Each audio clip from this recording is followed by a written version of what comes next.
आउज़ुबिल्लाहि मिनश्शैतानिर्रजीम बिस्मिल्लाहिर्रहमानिर्रहीम। प्यारे दोस्तों, अस्सलामु अलैकुम। मेरी आज की वीडियो है, अगर कोई शख्स ख्वाब के अंदर डरता है तो इसकी ताबीर क्या है। इस ख्वाब की कई सारी किस्में हैं, मगर हम आपको इसकी चंद ताबीरें बताएंगे। वीडियो शुरू करने से पहले मेरी आपसे छोटी सी गुजारिश है कि मेरे चैनल को सब्सक्राइब कर लें ताकि आने वाली हर नई वीडियो आप तक आसानी से पहुंच सके और आप अपने ख्वाब की ताबीर जान सकें। इमामों के इमाम हज़रत इमाम इब्न सीरीन रहमतुल्लाह अलैह ने इरशाद फरमाया है कि ख्वाब के अंदर डरना अमन है।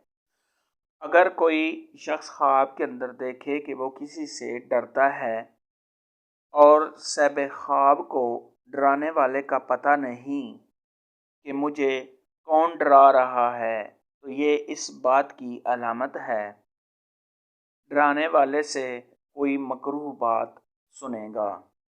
हज़रत इमाम जाफ़र सादक रहमतुल्लाह अलैह ने इरशाद फरमाया कि ख्वाब के अंदर डरना फ़तह है, यानी खुशी की अलामत है, फ़तह पाने की तरफ इशारा है। हज़रत मोहम्मद मुस्तफ़ा सल्लल्लाहु अलैहि वसल्लम ने इरशाद फरमाया, अन नसरतो बिल रुहब, यानी फ़तह दहशत के साथ है।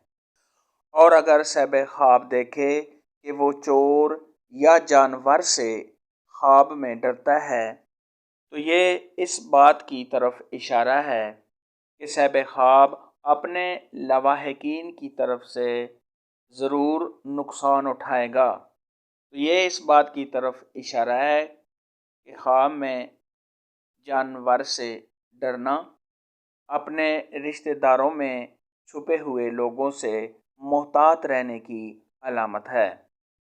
ख्वाब के अंदर डरने के मुतल्लिक आज की वीडियो में इतना ही था। अगर आपका कोई और ख्वाब है जिसकी आप ताबीर पूछना चाहते हैं तो नीचे कमेंट में मुझे ज़रूर बताना। मेरी वीडियो को लाइक और शेयर लाजमी करना। अल्लाह हाफिज़।